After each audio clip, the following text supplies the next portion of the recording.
Attention, we are being followed.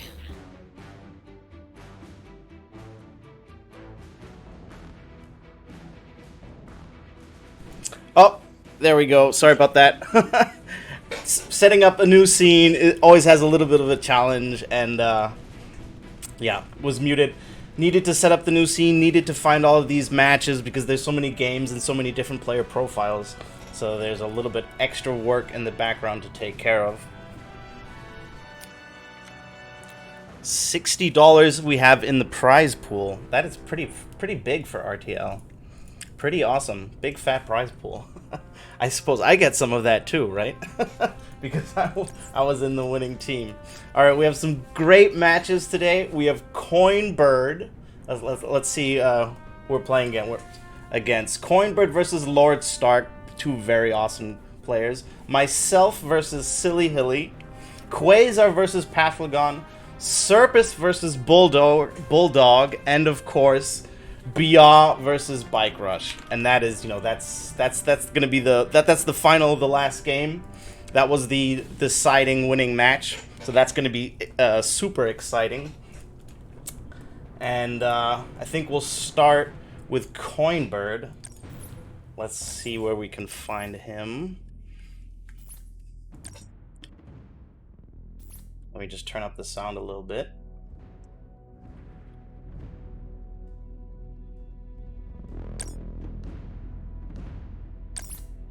Coinbird and Misfits.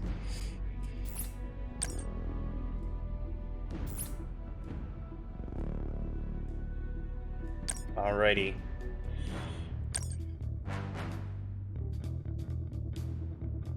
Okay, so we have game 1, Tug of War. Will be the map Coinbird versus Lord Stark. Oops, what did I click? There we go. Coinbird, 96% win rate throughout Season 9. He had one map loss. Wow, is this his one map? This must be his one set loss. Alright, that's going to be exciting. You saved the matches? Thank you very much. But I got it over through Coinbird's account. But it's always good to have a backup, so I appreciate that, my dude. Alright, let's get it on the road. Let's have a look. Let's see this game. Establishing battlefield control. 3, 2, 1. New mission received. Time to harvest. Alright, let's see the decks. Razorback and Slingshot. A very strong combo.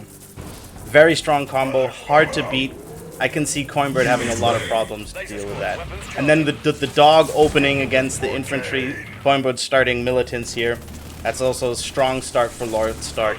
You know, you can often win games with, or at least win first missiles, simply just by making a lot of dogs, because they just take forever to kill, and you can just hold pads for long enough. But he's going to switch into shocks very early here. Not necessarily a bad play, but he probably should continue charging here, because Coinbird has the late game if he wants it with Mass Inferno. So I always like to charge against Inferno. When I know I'm playing against it, and it's a reasonable assumption versus Coinbird because he has these comfort decks. Predator Shock now together. He has the composition that he needs to comfortably win this missile. Nothing can move in. It's only 2 hits for the Chuggy. Meanwhile, the lasers get zapped here. It's pretty easy to do. Definitely favors the GDI player in this combination. Laser Chuggy does not hold a candle to Predator Shocks. Sling coming out just for good measure. Super early. But there it is. We already have the Inferno.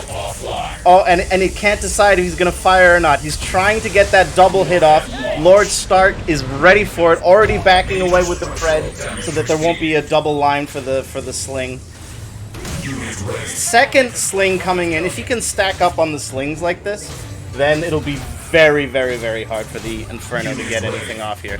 Like, at this point, especially because he can also just boost at any time, the Inferno is almost useless now. So now he just needs to hang on to that Predator. I think the Razorback is a mistake now, because he can spam bikes. The militants aren't a threat for him. They're just going to do nothing. but the bikes are going to take down the slings and then offer a path for the Inferno. But maybe that won't be punished because he doesn't have enough bikes to really do anything. Pop-capped by these militants that are now running around the map and then holding the back pads here. Yeah, he just needed to mass bikes. You know, JMB just makes bikes. That's what it would have been here. He's trying to clean these slingshots so that the Inferno can do something. The Inferno has been an absolute waste of space until now. And now the second sling coming out, ready to boost. It's going to go for the Predator, but one shot is not enough to take it down. He split shots, gets the Predator. Sling is still alive. Predator takes out that last stank. What's going to come next? Going to spam the bikes. Inferno's going to maybe take it down in time. No, but he's on all three pads. On all three pads. Oh, he just needed to he couldn't handle that. He needed to spread out faster than that. Lord Stark was everywhere. Coinbird really pop-capped himself with the militants when he needed those bikes. That hurt to watch. That wasn't too great for my boy Coinbird there. Sag. There was, like, Lord Stark was definitely favored in that matchup, I would say. Especially because he got the upper hand on the slings. You know, he was always in front. He was in front with the shocks. He was in front with the Predator for the first missile. And then he had that early preparation with the double sling. And, you know, Inferno can eventually snowball, but only if it gets to that. And if you have a double sling and the Inferno becomes idle on the back pad like that, yeah, then the only way the only window that you really have is to mass bikes in between like that when there's no Predator around. And when he had that window, he had militants. Yeah, I think it was a mistake from Lord Stark to make a Razorback there. He should have just ignored it and made Predator, because that's the real threat. Maybe if he would have made some lasers, but you know, he had also shocks, so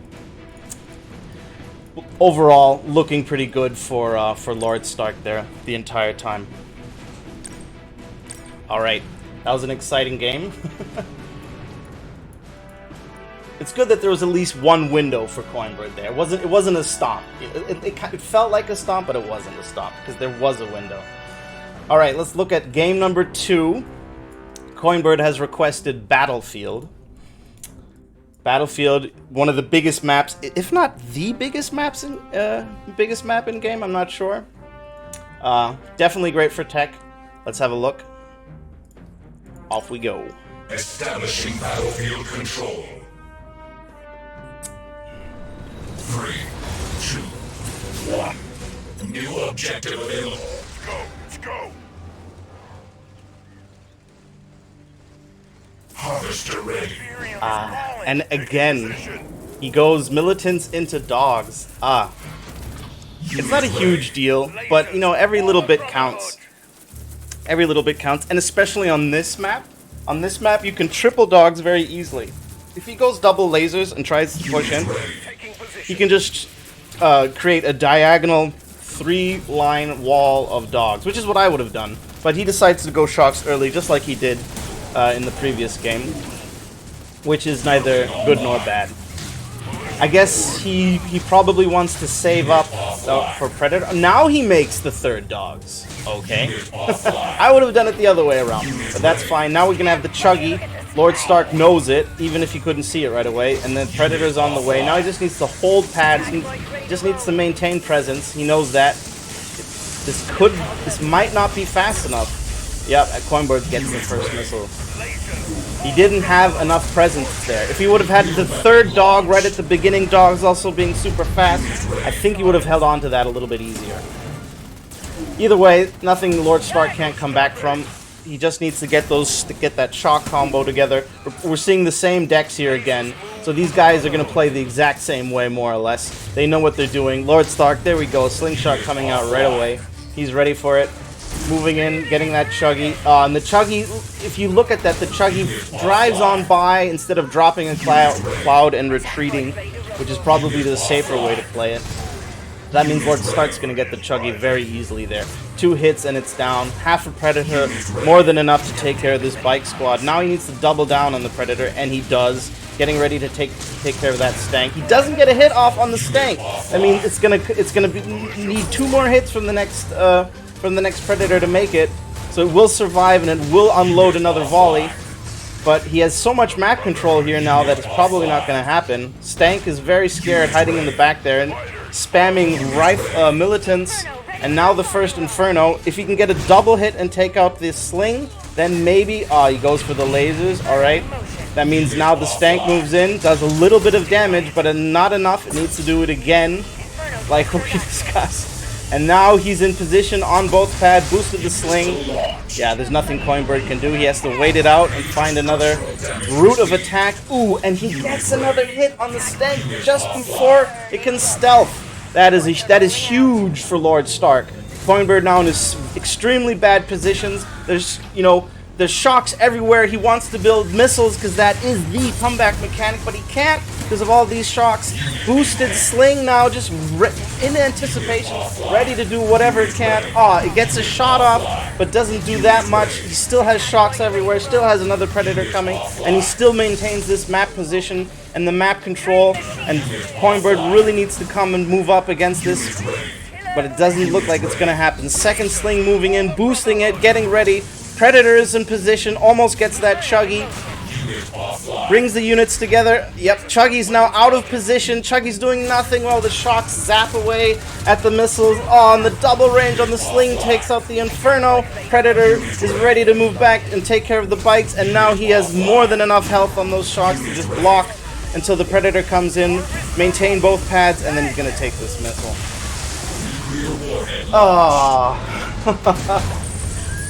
Hurts a little bit because I like both dudes. I'm on both sides, but always rooting for my man Coinbird there.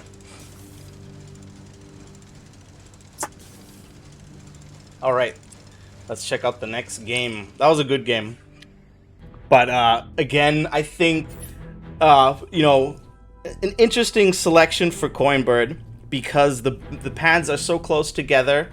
And Sling is just great on that map, and he knows he's playing Sling.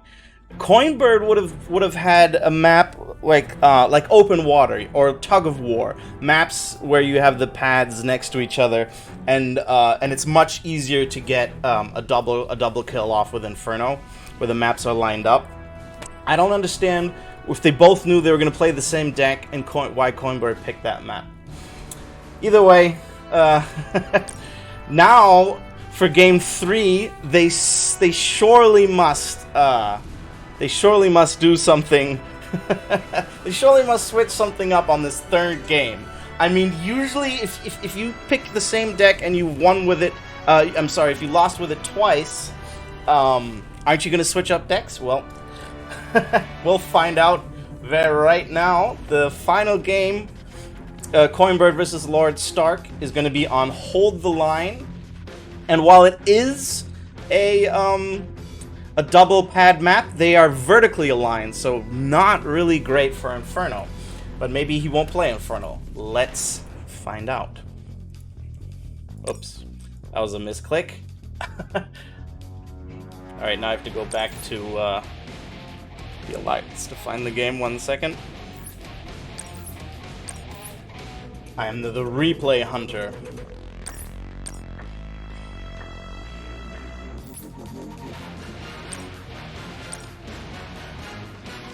Alright, I got it. Let's go. Establishing battlefield control. 3, 2, 1. New objective received. Alright, so they have actually decided to switch it up. Both players playing different decks. Lord Stark playing the famous Suzaku APC with Solomon, which gives the deck an extra out versus Giga, and Coinbird playing Giga. And the map is good for Giga, but also good for Iron Cannon. So it could go either way. Maybe we know, we know the results of the game, but I'm not going to spoil it for you guys. I've tried to pay as little attention as possible to also have some surprise in my voice when I cast these games. Alright.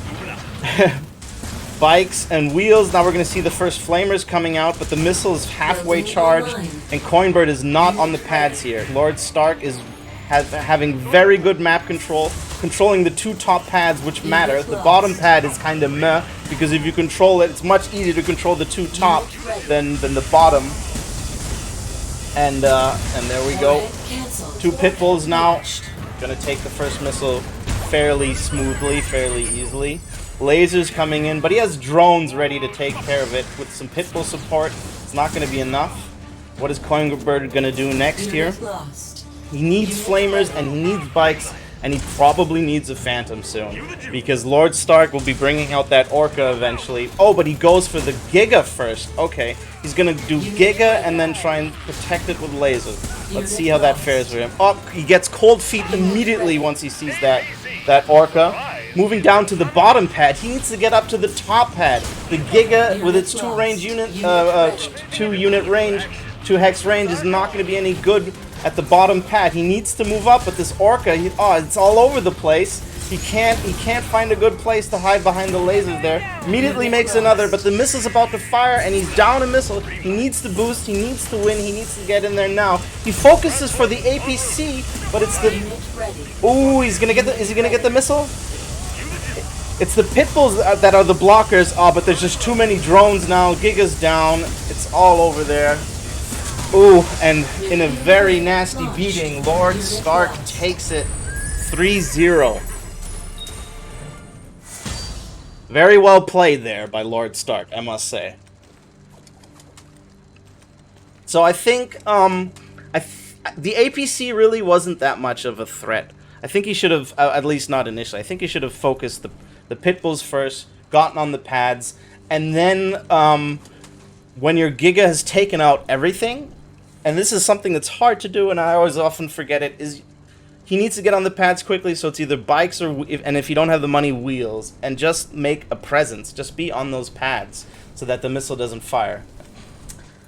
But in the heat of the moment, it's always hard to do, and the orca really got confuzzled there. I mean, the Giga with the orca. Should have just, boosted the lasers and stay put. Moving it around like that is often a mistake, as we saw just now. Alright, that'll be the Coinbird games. Up next, we have Sourpuss. Where is that? Let's see. He is in the wolf pack. Sourpuss versus Bulldog. Go find the wolf pack alliance.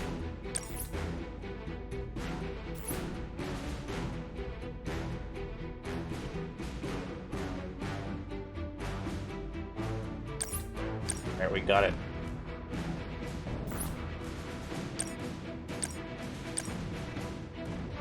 So the first game for Srpss versus Bulldog will be on Tide Pools. Let's have a look at the stats. Let's go to Jeffrey with the stats. Jeffrey! Okay. Srpss has an 83% win rate with 5-0. And Bulldog has 81% with 6-0. Alright. I miss Jeffrey. Alright, let's go. First game, Tide Pools, Srpss versus Bulldog. Establishing battlefield control. Damn, look at that blowtorch animation. Isn't it dope? 3, 2, 1. New mission received. Carefully now. Building online. No, because you have map losses, I mean. Unit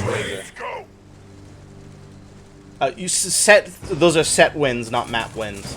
Alright, so Rifleman War to start out the game. 2-pad map. This is a fairly uncommon map. You never see it in Tiberium League, which is a shame. It's a good map. I like it a lot. Strong Arm Suzaku APC, the classic. And Giga Phantom for Srpss.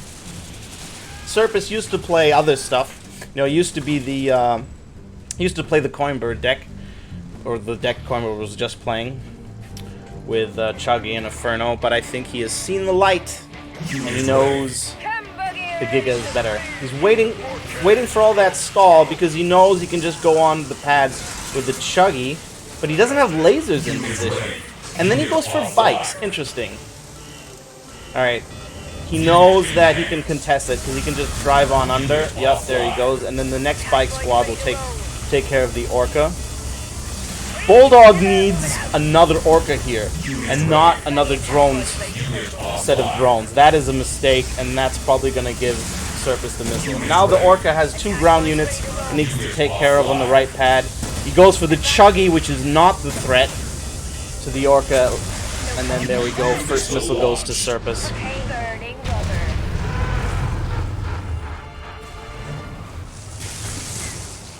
Alright, let's see what's happening next. Now the Chuggy flying everywhere. Surprising that Srpss decides to not build any lasers. He's only making bikes here.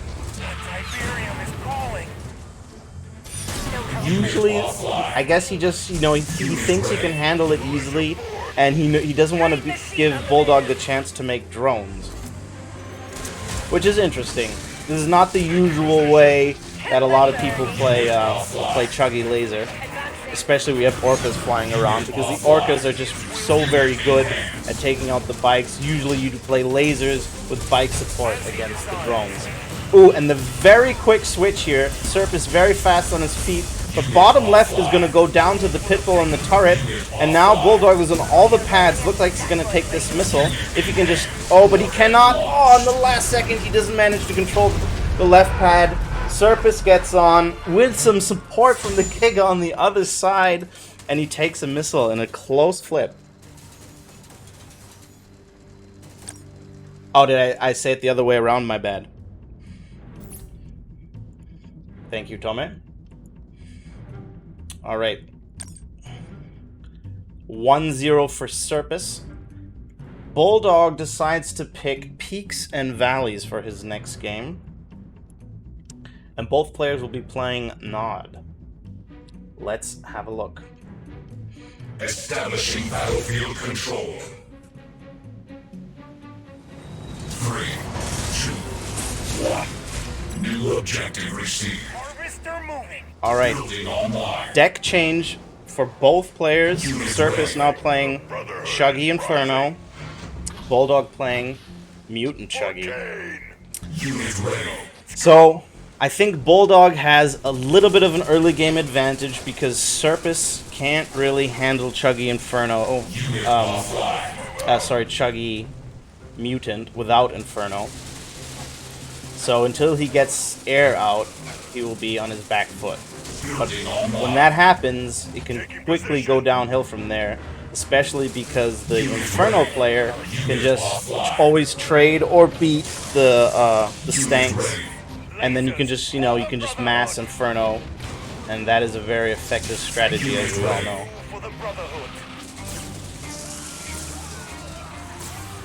Bikes all over the place, which is not the right unit. Bulldog needs mutants. Mutants would take care of the Chuggy.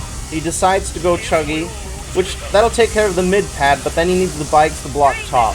He needs bikes now because both Chuggies will just clear infantry, and now the player with the more bikes is going to win the missile. Bulldog is a little bit ahead, and then the immediate boost by Srpss. That extremely fast boost blocks them. Oh, but then the bikes do get on the pad in time. Now Srpss is trying to go for the top. It's only one bike volley, yup, and he gets on there. Oh, and gets on the middle pad. Bulldog flustered by all these pads that he has to defend at the same time, and now he goes for the Harvester in typical Rivals fashion. Oh, and that Chuggy is just going to clean up all the infantry. Srpss is now dominating the area around the Harvester. He's going to get it for sure. Bulldog is going to save it for sure. And now we have the bikes going after the Inferno. He has the map control. Let's see what he does. Lots of lasers coming out. He needs Stanks, though. Stanks are going to be the long-term protection against Infernos, and not bikes or lasers. Going to take several hits from the bikes to take down these Infernos. He has to get in position now so that he's ready to fire. Oh, but the Chuggy goes down. Bulldog takes a missile. and the Infernos will start stacking up.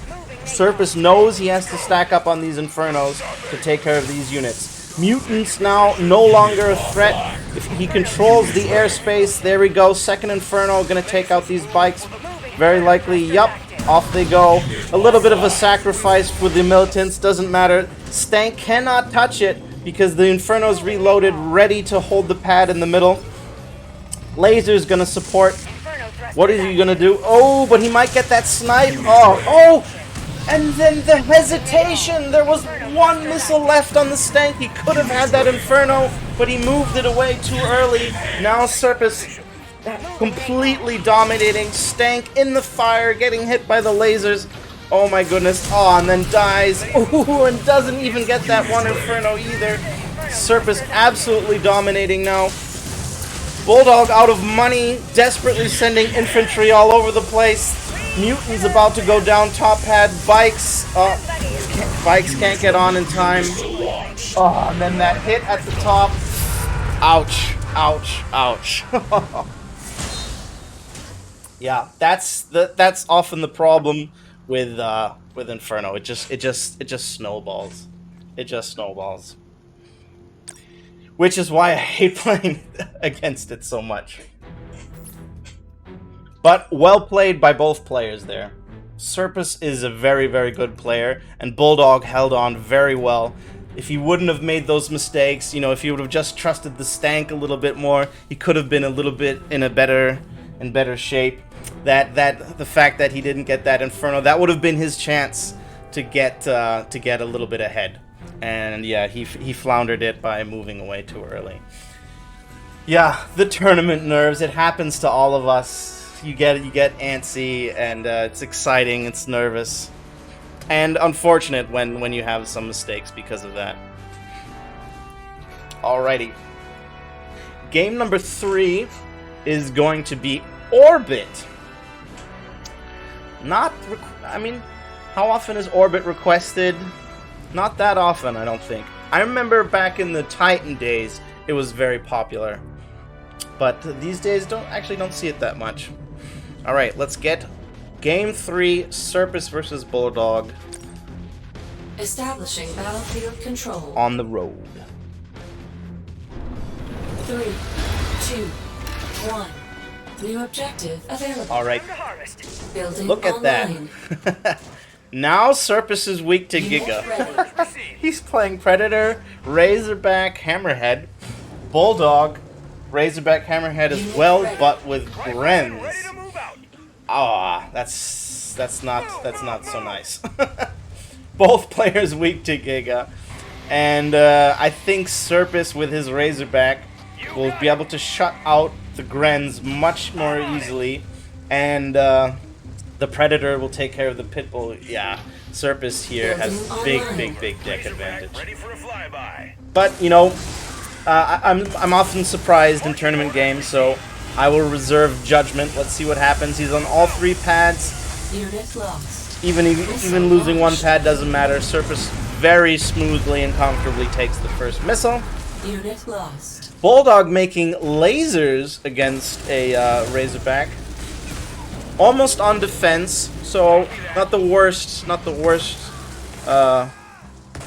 expense of missile troopers there, but not great either. And now he has the Pitbull, which will then immediately be punished by the Predator. So now what he needs to deal with the Predator, he needs his Grens, but he still has this Razorback flying around. So what is he going to do first? He's going to go Hammerhead to maybe take out the Razorback. He is, but Srpss immediately responds with his own Hammerhead. Unit enhanced. So that's going to go down quickly, and now the Predator can take care of the Harvester, or, you know, just hold the pads. Two laser squads going top. They're not going to be in time to take down the massive health that a Predator has. Missiles on the right unit right now, but they're just not in time. Beefy units, Predator beefy, Hammerhead fairly beefy, and yeah, it's just not going to be enough. That was a bit of a stomping. Well played by both players, however. Not an easy feat to get a win off on Srpss, and I think Bulldog held held his own fairly well. All right, that's going to be game number 2. And for game number 3, we're gonna, no, I did not. Mud pusher, but I did not sleep very well. My neighbors have been moving in, and they did a ton of stuff right beneath my my bedroom. They've been hammering since 7 in the morning, so like I didn't sleep very much. But that is no matter because I had a nap this afternoon. All right, now we're gonna play. The games Silly Hilly versus Sorger. Wow, what a jabroni! Let's see what this guy's up to. What he decides to do. The first map, which has been decided by RTL, is 2 fuses. Let's look at the win rates on these bros. Silly Hilly has 65, and then Sorger has 100. Oh my goodness. How did he do that? Hacks. Alright. Let's check out this Jabron game and see what they have to offer. Establishing battlefield control. 3, 2, 1. New mission received. Alright, Silly Hilly versus Sorger. And Sorger going with a wacky deck. Oh, and the emotes straight away. What a sassy lad.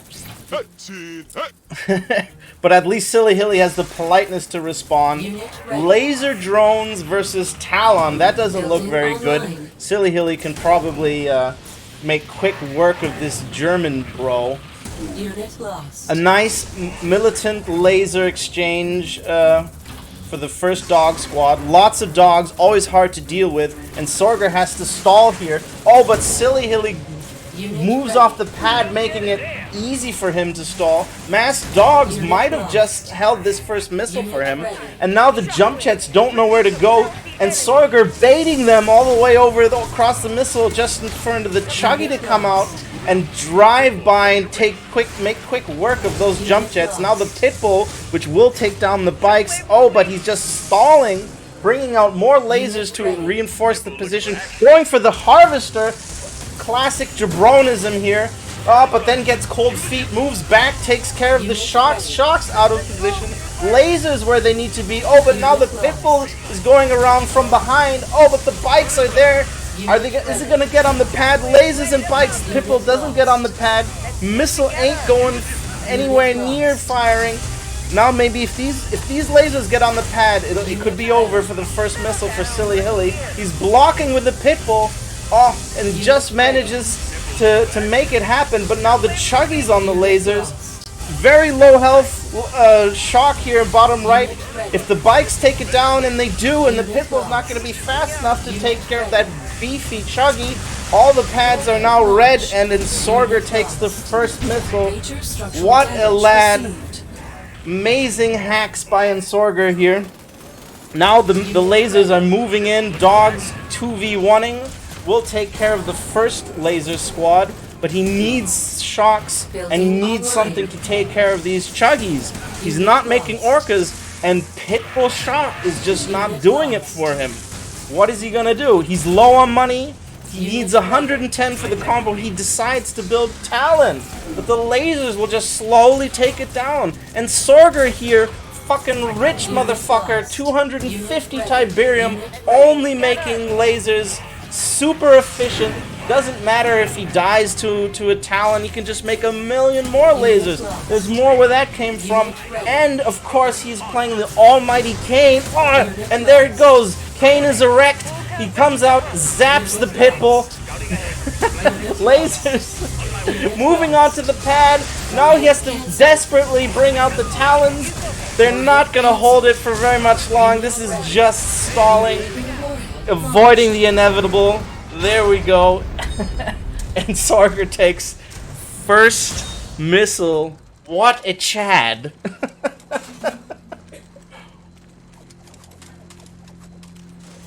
What a Chad. How does he do it?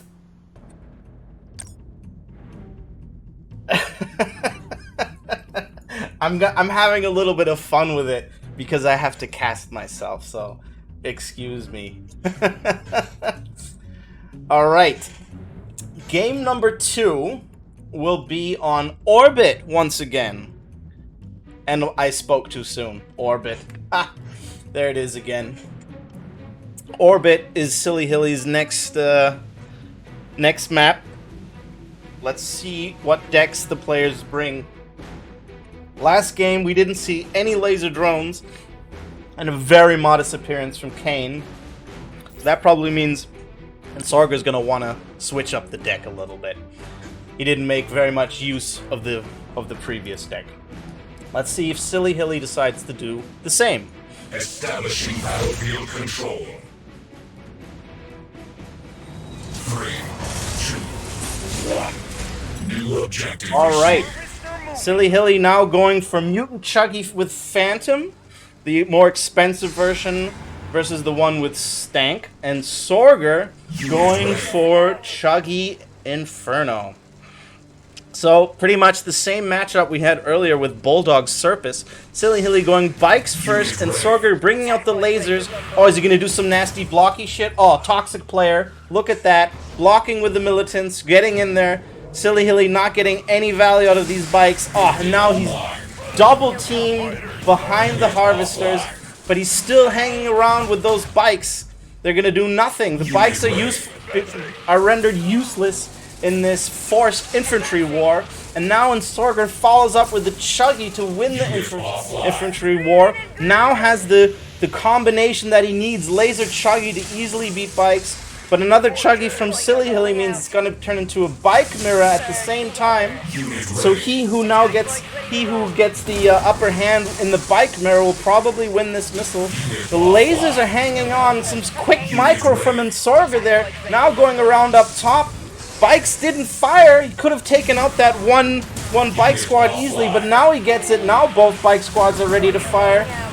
Now it's going to be a trade. Will Sorger get on these pads in time? Doesn't look like it. Silly Hilly doesn't decide to block top. Now Boosted Mutant's going to take out the bottom pad, and Sorger looks like he's in trouble here. What is he going to do? He has the top pad, but he doesn't have both bottom pads.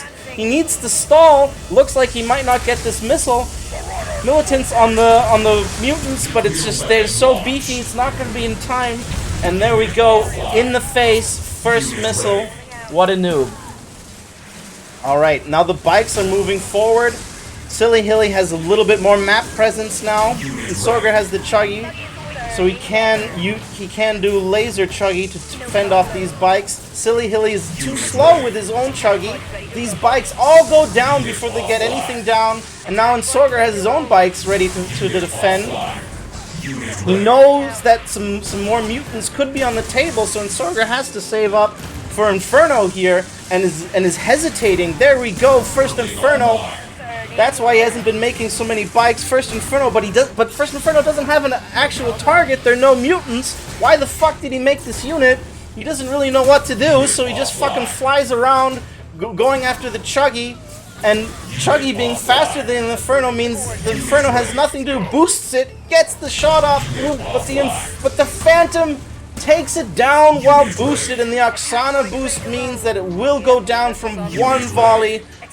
All that indecisiveness got him nowhere, but now the Chuggy can take care of these militants, and then the lasers can just walk under the Phantom to get on both pads.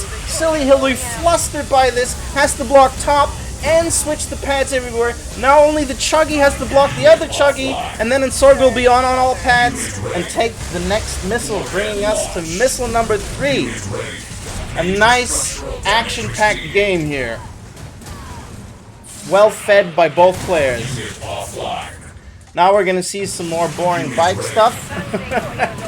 Maybe we'll see the Harvester go down. It looks like it. That could be enough hits for the Harvester. It's only one more hit. Oh, he doesn't get the block off.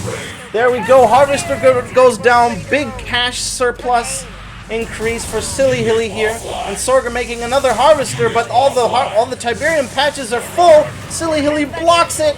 Nowhere to go with the Harv. He boosts the Inferno, gets the Chuggy. Now he needs lasers. And he needs to get down those mutants before it's too late, or else he's going to be in big trouble. Lasers coming out to take care of the bikes. There's still some time. Missile is not close to firing. If he gets into position in time, it might work. Ooh, and the bikes misfire onto the lasers instead of the Inferno. That's huge. That would have been the little chip damage that Silly Hilly would need to take down this Inferno. And now the missile's about to fire. And Sorger's waiting to try and get that elusive chug. He can't quite get it. He hesitates. And he scores! And now he can just fly over, and now he needs to get on the bottom left pad or survive top pad. But the mutants go bottom, and the bikes can't get on the pad, and that is gonna be it. And Sorger takes game number 2.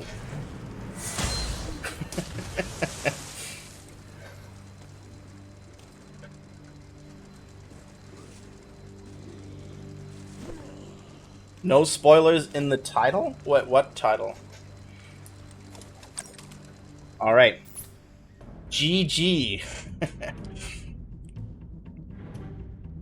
Let's see what game number 3 is gonna be. It's gonna be Rorschach. A German map for the German dude. Coincidence? I think not. Silly Hilly picks Rorschach. That is the 3-pad map, which is very good for Inferno, very good for Ion Cannon, and very good for Giga Cannon. And also for Borka. And MG, you know, it's kind of like open water, but with the pads at the top. So, both players know this.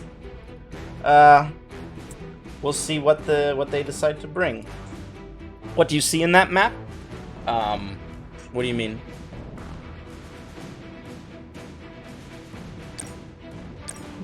Alright, let's start it. Let me just find it again real quick.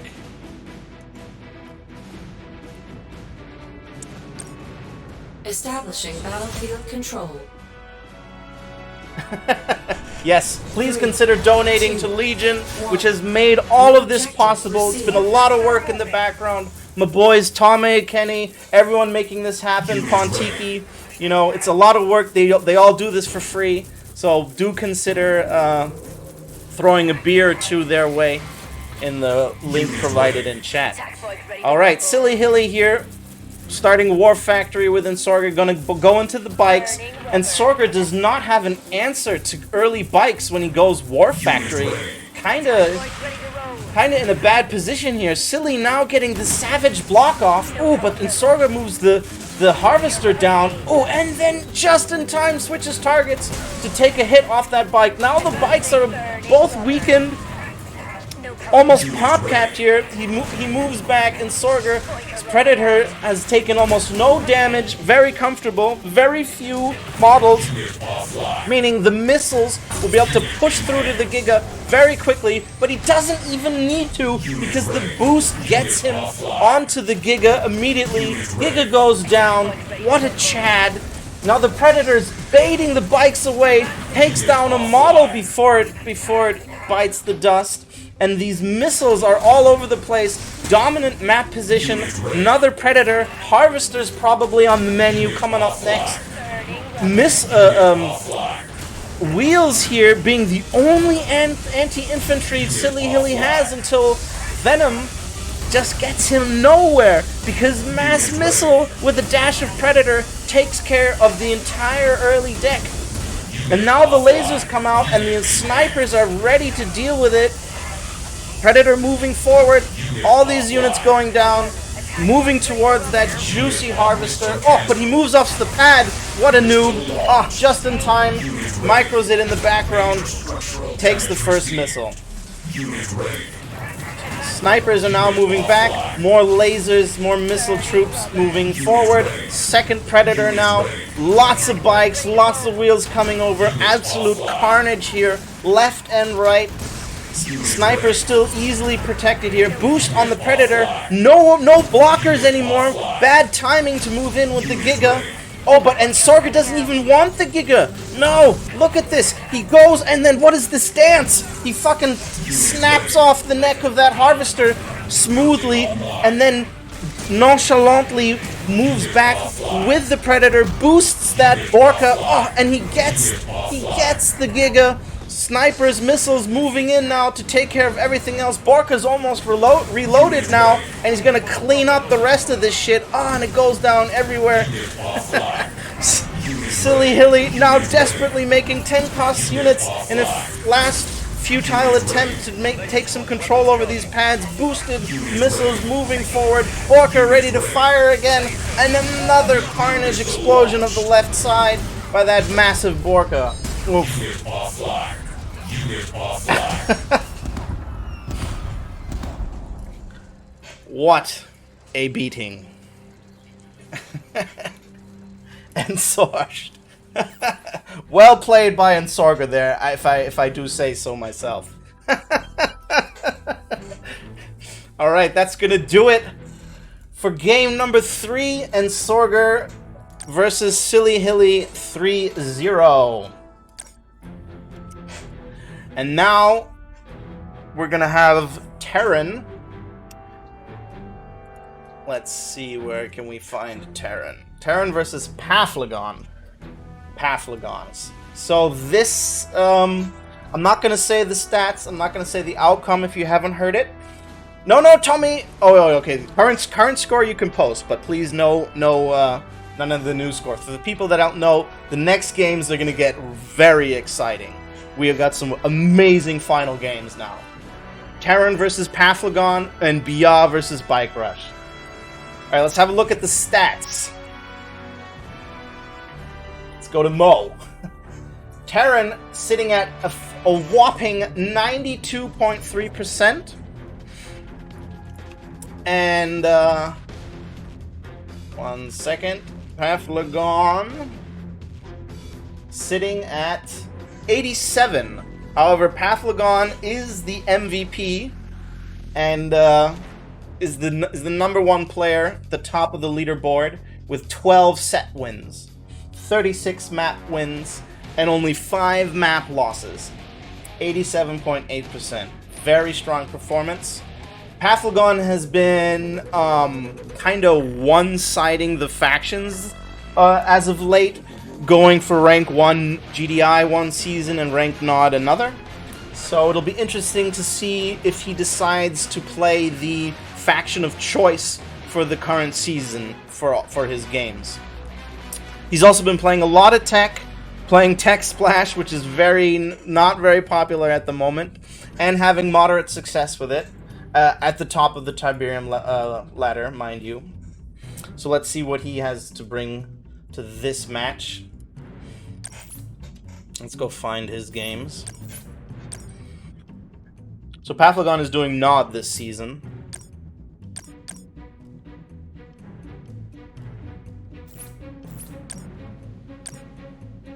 Alright, the first game, if I'm not mistaken, will be side by side. Pathogon versus Quasar Terran side by side. Off we go. Establishing battlefield control. 3, 2, 1. New objective available. Crystals are calling. Building online. Terran versus Pathogon. Here we go. On this map. You hate it in ladder, and you probably hate it in RTL. But this was a random selected map, so it's not... no player requested it.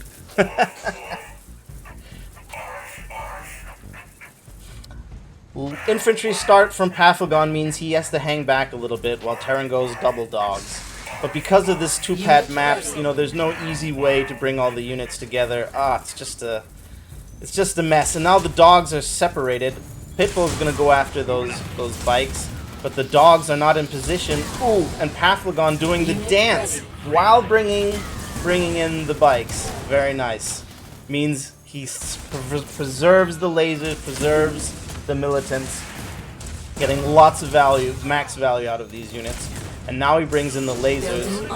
Everything is weak. He knows he can just move to the top pad, and then if he gets on last minute, ooh. But Terran is blocking, and meanwhile this Pitbull is making quick work of that Harvester, almost about to go down here. Fantastic micro here. Oh, but Pathogon does get on the pad, does lose the harvester in return. Launched.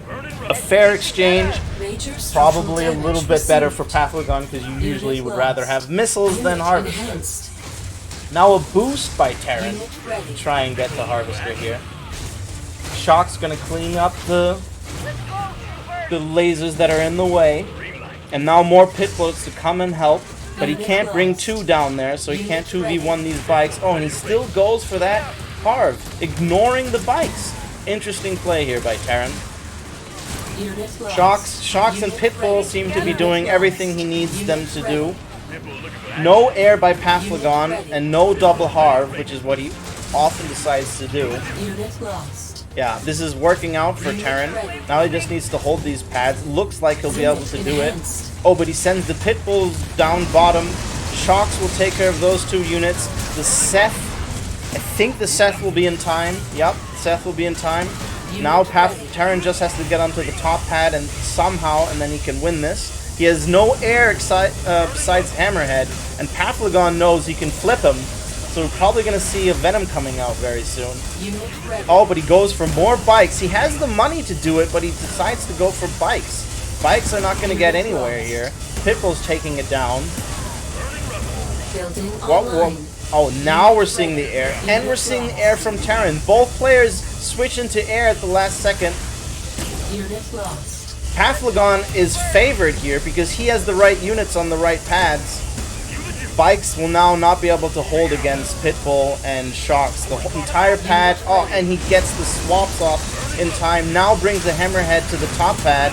The bikes will not take down this Hammerhead in time. So we're gonna have some stall, but maybe if the Pitbull takes down the bikes, getting the boost off, does he get on the pad? He needs to get onto this pad. The Flamers could block, but Pathogon is too busy building bikes. Unit ready. Oh, and then the bikes don't get on. He does have a Flamer, so he could just switch, but he doesn't need to. Bikes, endless missile going on here. Bikes at the bottom. Ooh, and now a Stank. Unit Now a lost. Stank. Maybe a Venom would be the right unit to help him at the top pad. Pitbull, ooh, just barely gets it off. And now if he keeps the block going with the Pitbull, the Stank has to reload. And then the Venom stutters by moving forward. Fantastic play by Terran here. That last second stutter on the Venom by moving those shocks down to the bottom right hex means Enhanced. he gets the missile. Very, very, very Unit close ready. here. And now Pathogon gets revenge on these harvesters. Alright. This is looking to turn into a very spicy, very awesome game. Hammerhead taking care of the Venoms. Shocks all over the place.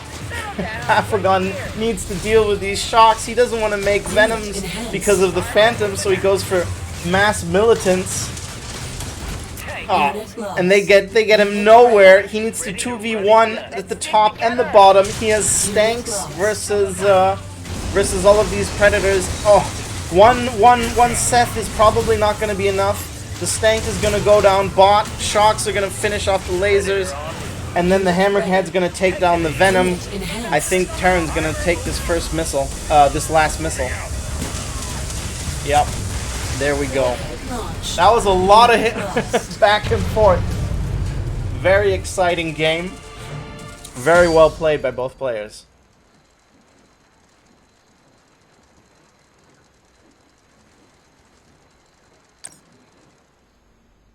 Nice. Alright, Tank gave us a $50 donation. Very big, very sweet. Thank you very much, Tank. That's awesome. That's a huge donation, bro. Sweet.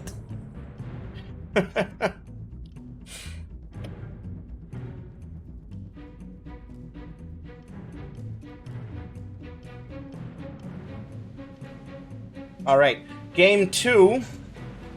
Terran versus Pathogon. Let's see what map they decide.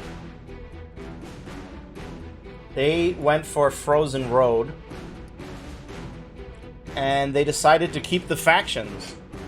Alright. Let's load this one up. 1 second.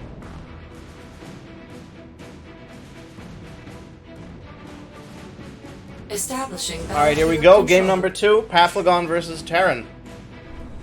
3, 2, 1. New objective received. Harvester ready to collect. Building online. So Pathogon sticking with his deck, despite losing. That's always a very confident play. Confident decision. And ooh, all right, same decks. I guess both players think they can still pull it off. Now we're gonna see the triple dogs. Strong start, triple dogs. But we also have triple lasers, and this isn't a map where you can easily pull off that line. So Terran is gonna go move into shocks very early here, and then the venom right away. They will not catch the shocks though. Look at that. Look at the movement of the dogs trying to occupy all of these hexes before the venom can land on a good hex. I might have spoken a little bit too soon. Shocks almost going down here. Now a boost against the venom. More dogs could probably help him here. And he makes them, but they're too late. Fantastic drill pod by Pathogon. Blocks the spawn, and he can't get on in time. With fancy micro will help him hold the middle pad, but he can't get on the top pad. Fantastic drill pod, fantastic play by Pathogon right there. Pathogon now licking his wounds. Let's stick together. Getting ready to move the lasers and the venom, maybe going for a harvester kill. Unit ready. I'm sorry, Terran licking his wounds. And now another boost on that Pitbull. A second time we're seeing that boost to go after those venoms.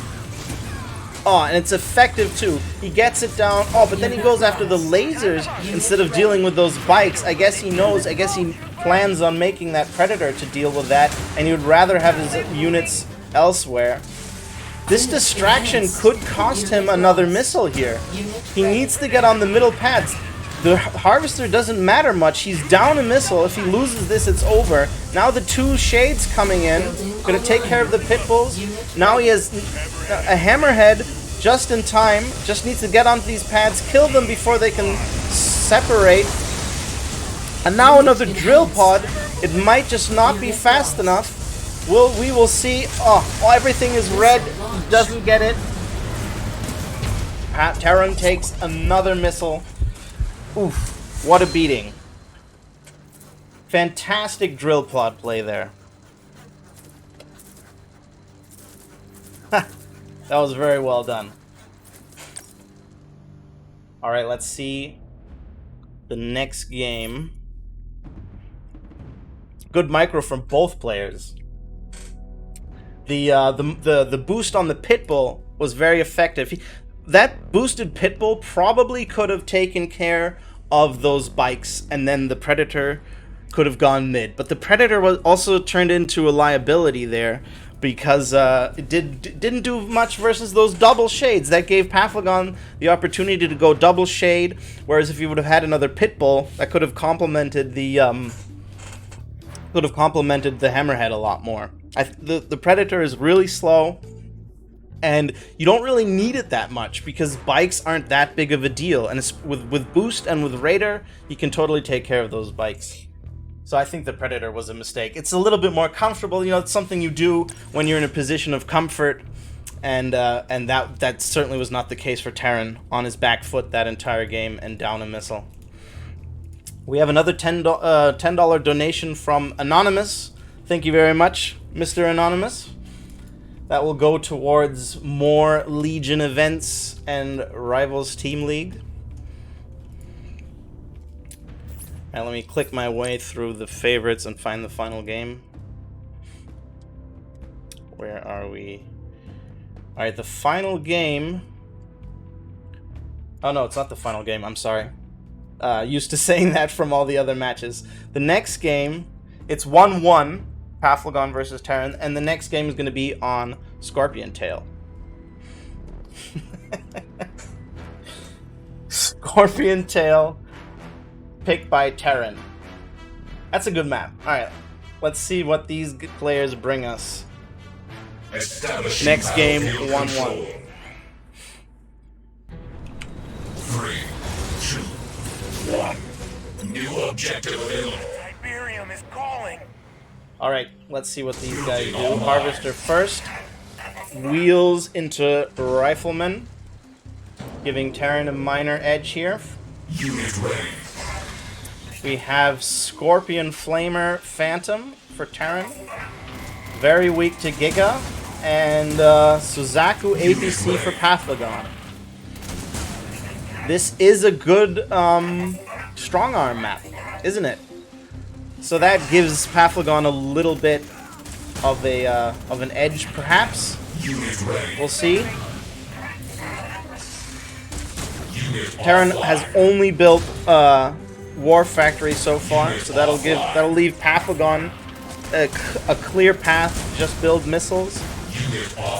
He should be able to catch up. Very cheap missiles, only 2 missiles on the pad, cleaning up most stuff. There we go. There's the first turret. Gonna weaken those flamers, and now some riflemen to complement them. Interesting.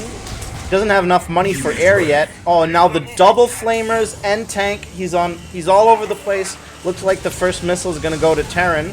He stays off the pad because and lets his opponent charge. Meanwhile, he goes and boosts after the Harv. Pathogon now, though, gets air out on both pads. And Terran is too slow to get on the pads here. Just barely stalls it in time. Now blocking with those bikes. Pathogon can't get on anywhere.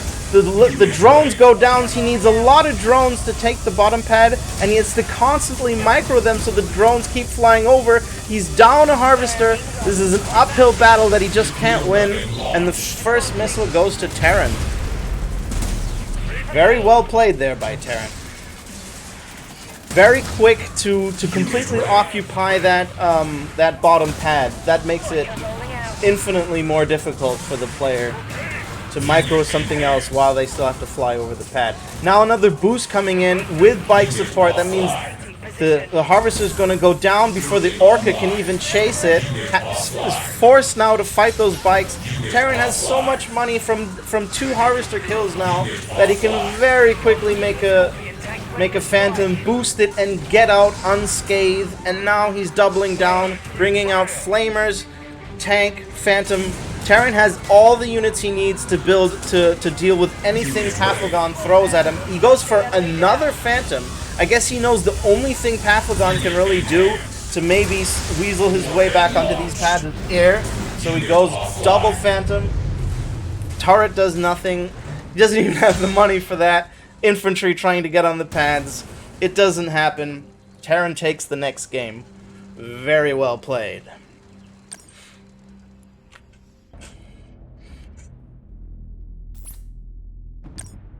Alright, so now it is...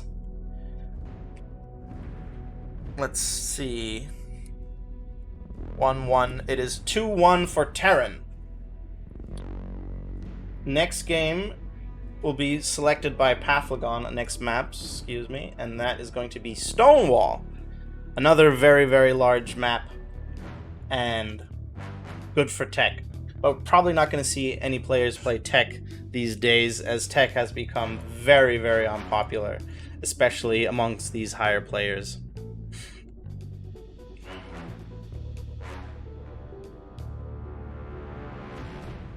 Alright, let me just bring this up real quick. Pathogon versus Terran on Stonewall. 2-1. Off we go. 3, 2, 1. New objective received. Carefully now.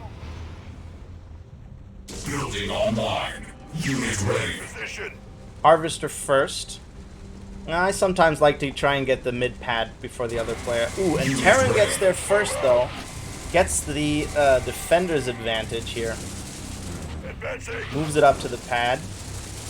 Now moves down. Unit ready. Very effective rifle war start for Terran here. Unit offline. Pathogon early Venom means Terran will be able to respond very quickly with bikes. And with the burst damage, an early Venom versus early bikes usually favors the bikes. But Pathogon is blocking them nicely with the riflemen, and now 2 versus 1-ing. Sorger rolling out. What is his next unit going to be? Probably a Shade. Seems to be that he's saving up for a Shade here. No, he goes for bikes. And Terran now has all the map control, but he does have a full health Venom, so that's going to survive and probably clear that. Clear all of these riflemen in time. He just needs to hold the 2 pads. Now he's on both pads. Boosted bikes. Ooh. Not there in time. He does not doesn't even try to block, but the Venom can go bottom left. Meanwhile, more bikes come. Chuggy's trying to get on here somewhere. Oh, Chuggy goes down, and now Pathogon has enough bikes to spread them out where he needs them. Terran sees an opening, but doesn't make it just in time. Very close to sniping that bottom right pad. Just barely doesn't get it, and the first missile goes to Pathogon. Now Pathogon is moved into Shade, which is going to make it very hard for the Chuggy to deal with all of this infantry and all of these lasers everywhere. Now doing the infamous nod double air strategy, which is very effective against bike laser Chuggy. EMP, of course, always being a huge advantage there if he gets it off. It's flying around trying to recloak, gets the EMP, you're gonna see it, there we go, takes out the bikes before it takes any counterplay, but does go down to those lasers. Now lots of Venom, and Terran is ready with the Stank. Stank is the unit that does break up this combo. The Stank can take down the Venoms, then the lasers will take care of the Shades, and then the Chuggy can reign free. Another Stank from Pathogon this time. Seth Drill Pod coming out left. All the pads seem to be blue. Oh, but the Stank does not have enough damage to take care of the Chuggy. He micros it away, wins the top pad, wins the bottom right pad. He's on all the pads, and Pathogon comfortably takes missile number 2 versus Terran.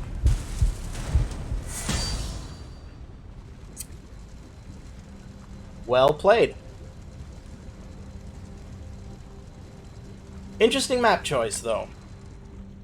I guess the air, having air like that is probably good for a map like that.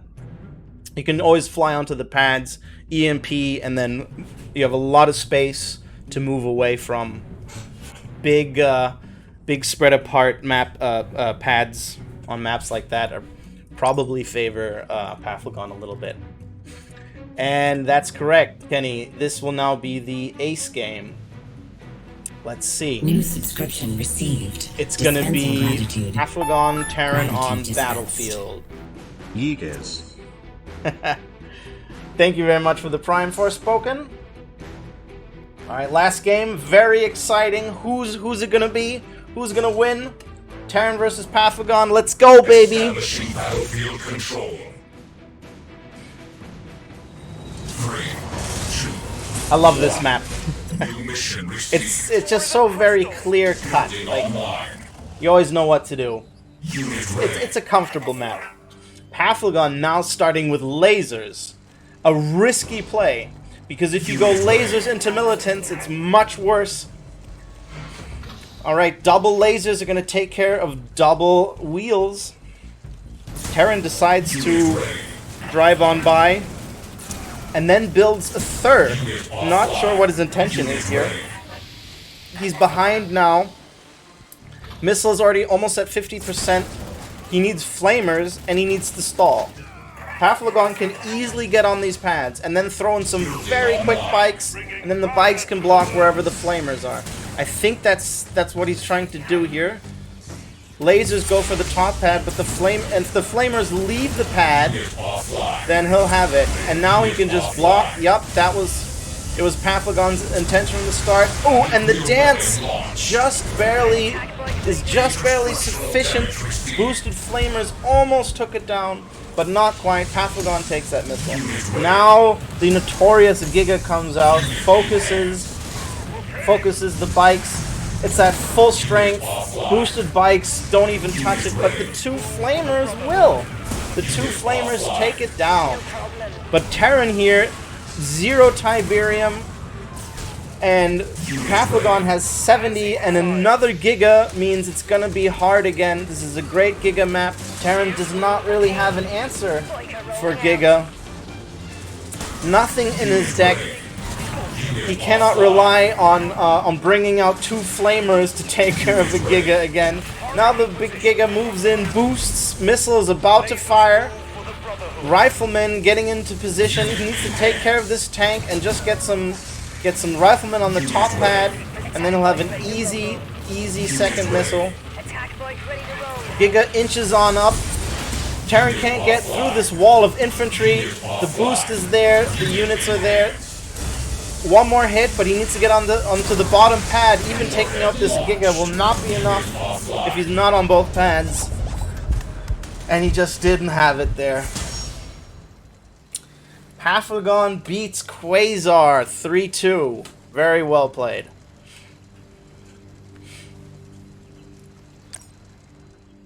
Yeah, I think that was a little bit of a short-sighted to not have any kind of out versus Giga, especially on a map like that. I mean, Pathogon does play Giga. A lot of people play Giga. It was risky. And I think Pathogon went ahead and saw that weakness. Maybe Terran thought, you know, he could out micro him, but you know, with Rifleman in front, it's not doable. So there you have it. Now we'll move on to our final game: byah versus bikerush owns. The owner of the bikerush.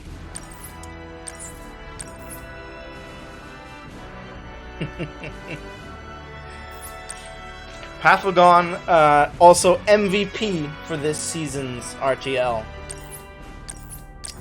Very nice achievement there. Alright, let's bring up byah.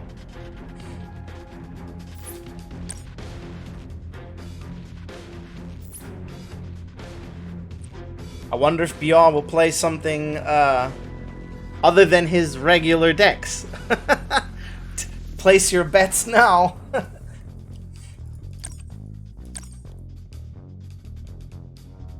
Right, the first game. Let's see. I don't think it was saved in the same order. This first game, I have the list here. Open Prairie. Open Prairie. Bikerush owns versus byah. Whoops. I'm in the wrong profile.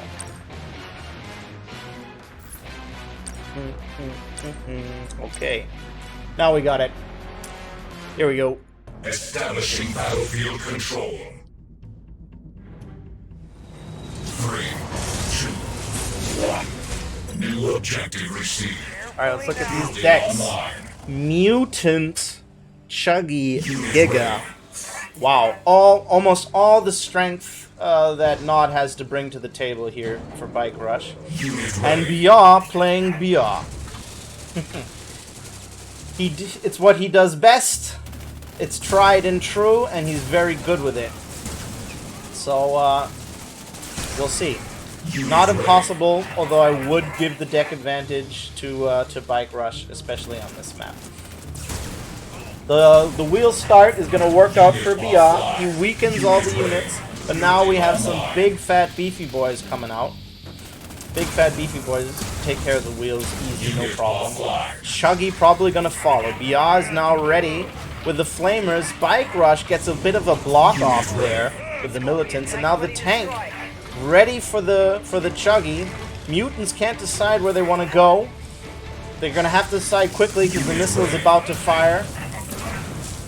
byah knows this. Swapping, being ready to swap. Has flamers on both pads. Boost on the Chuggy is going to do nothing. Flamers going to take it down. Take down those lasers before they can do any significant damage versus the tank. And pop goes the Chuggy, and there we go. First missile comfortably taken by byah. Bikerush probably needs to bring out his Giga at this point. He could do it with Mutant Chuggy, but that'll require some stellar micro here. and bikerush is on his back foot, being pressured all the way back to his harvester. byah comfortably holding map control here, taking down another chuggy. bikerush now completely starved for map control and Tiberium, sitting on 10 Tiberium, and decides to concede this first game. Alright. Well played by byah!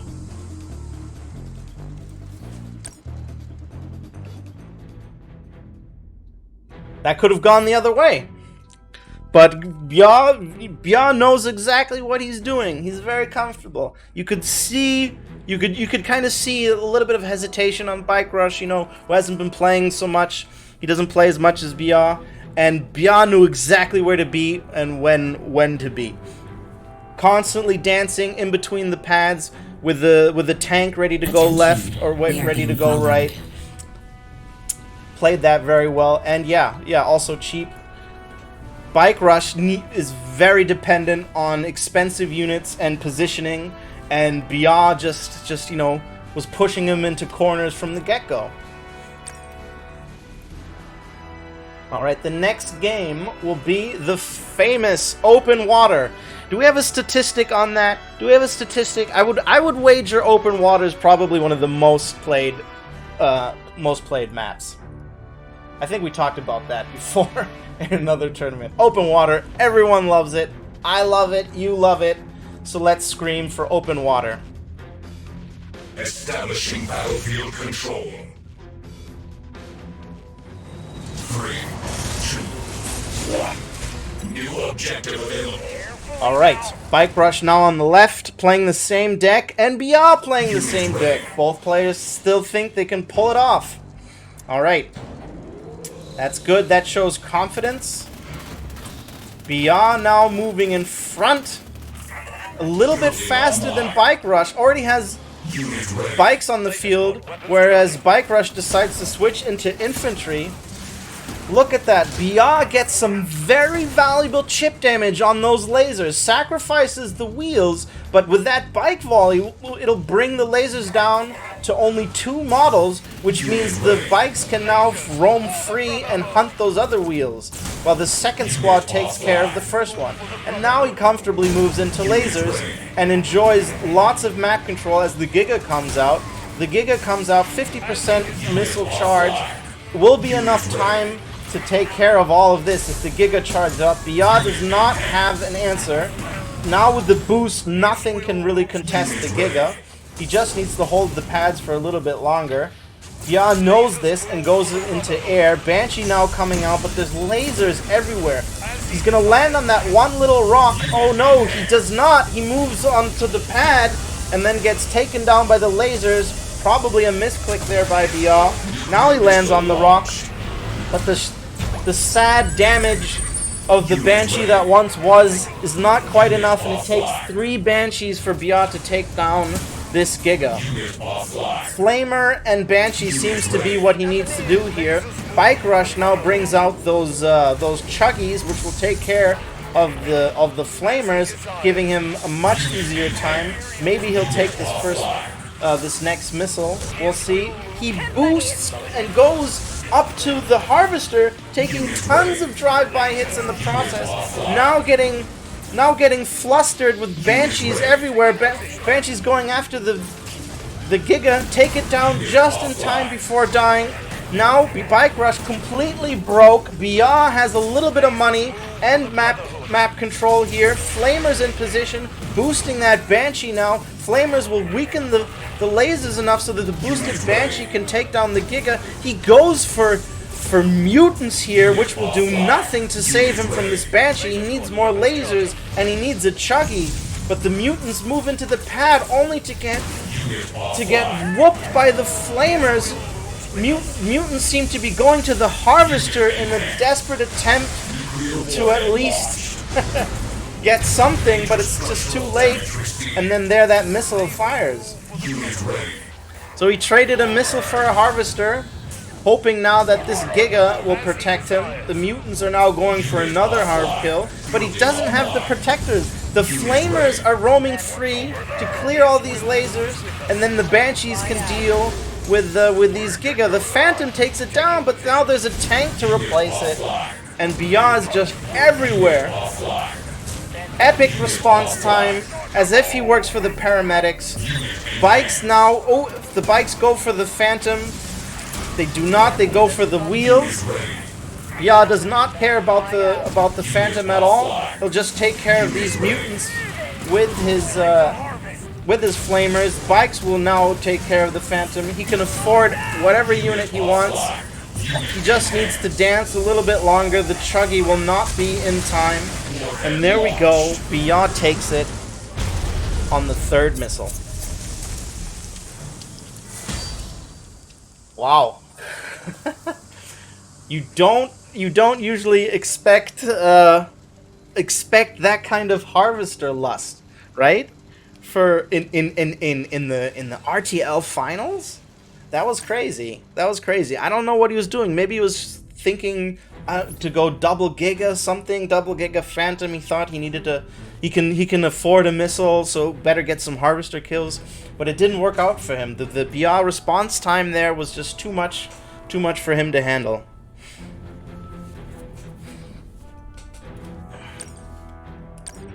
All right, let's see our next game.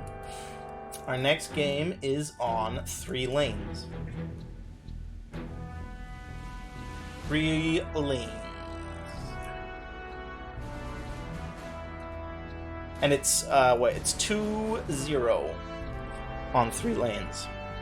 You think he was trying to get you to pull your units to defend. I see. Alright, byah, bikerush owns 3 lanes, and I just closed the window again. Excuse me.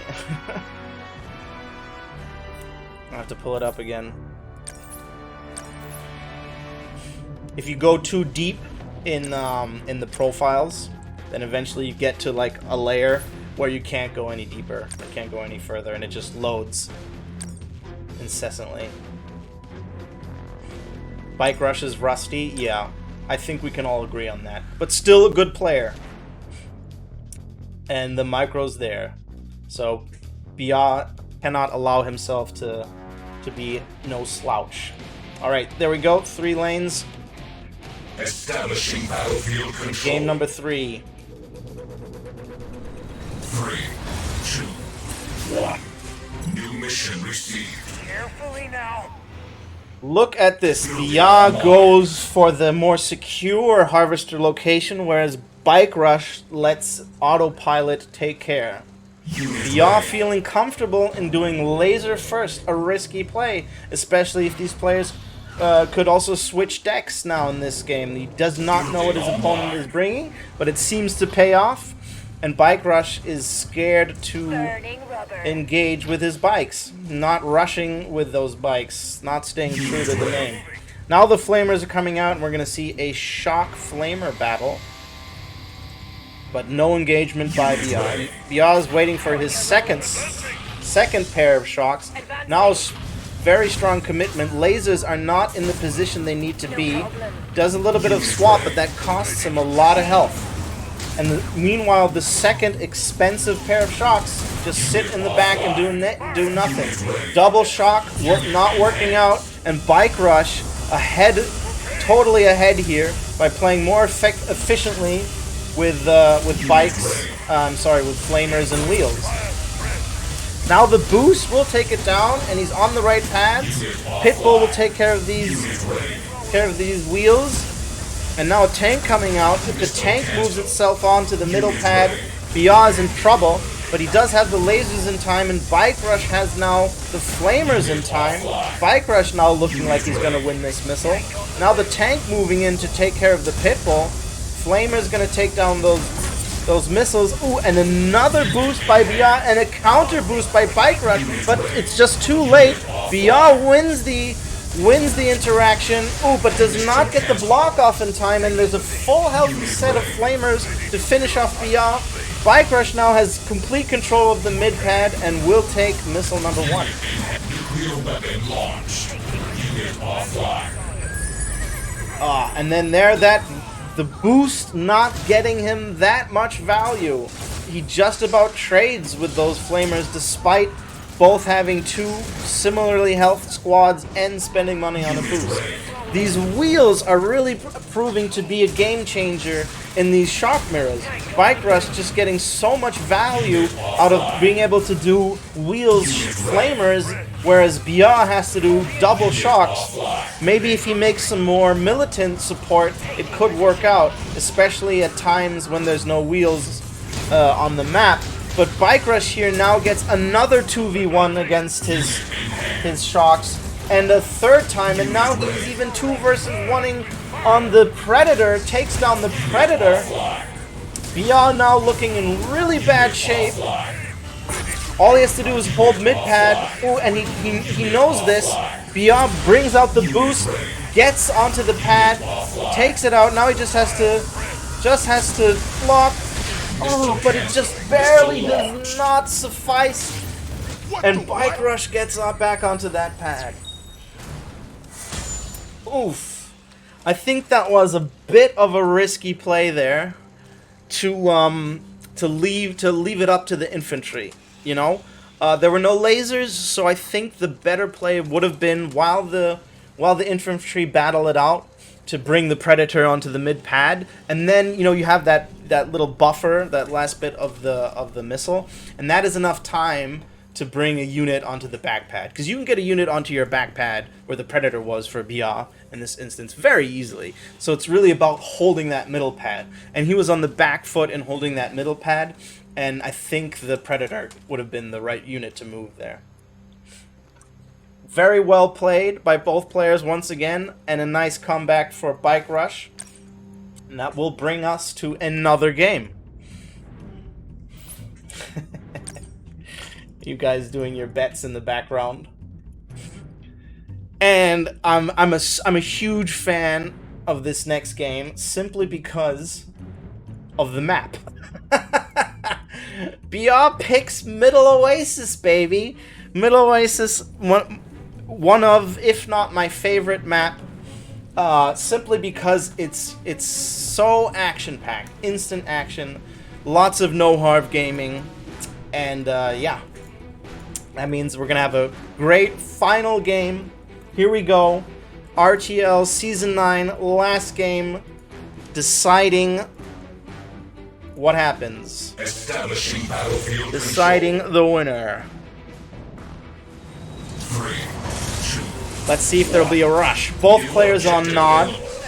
Both players go War Factory. byah goes bikes, whereas bikerush goes wheels. Interesting start. He's going to bring out the tank, and this should give him an edge.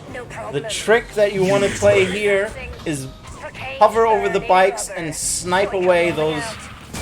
hover over the wheels, sorry, and snipe away the bikes. Oh, but he lost his cover, he lost his protection. byah could move in now and get a concave on this tank.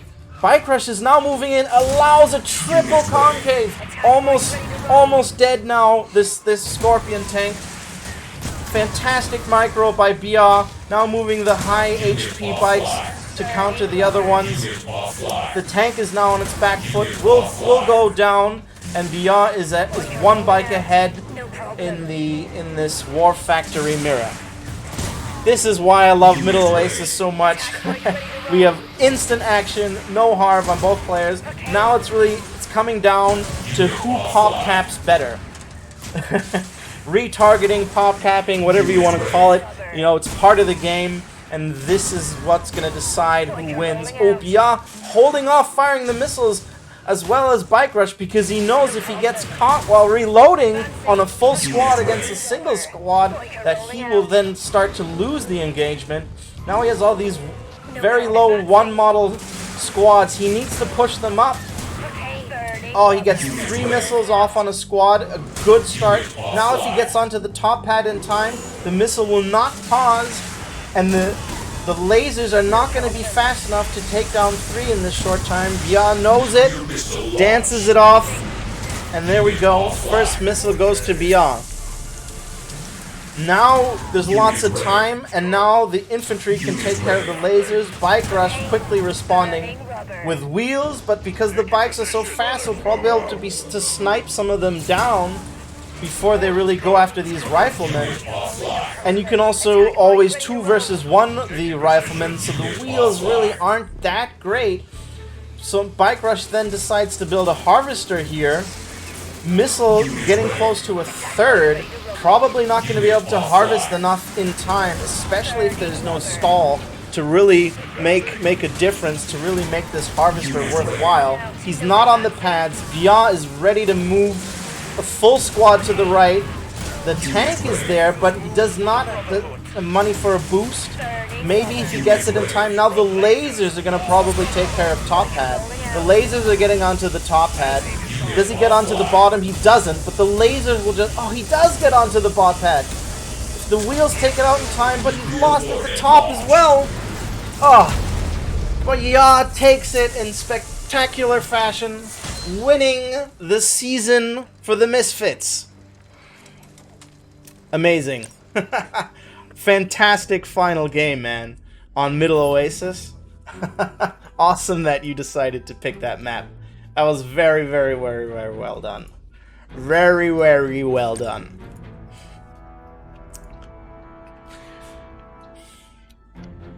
Pathogon is the MVP of the season, but Byah is the MVP in our hearts. The crowd goes wild. Everyone's super happy to see it. Those were probably some of the greatest RTL games we've seen all season. Congratulations all around. And looking forward to the next one. Byah is the runner-up to the MVP title. Indeed. And after that, we have Hukinator in our top 3. Alright, I hope you guys enjoyed that. That was a fantastic playoffs. I'm glad to have attempted to cast it for you guys. And I will see you next season.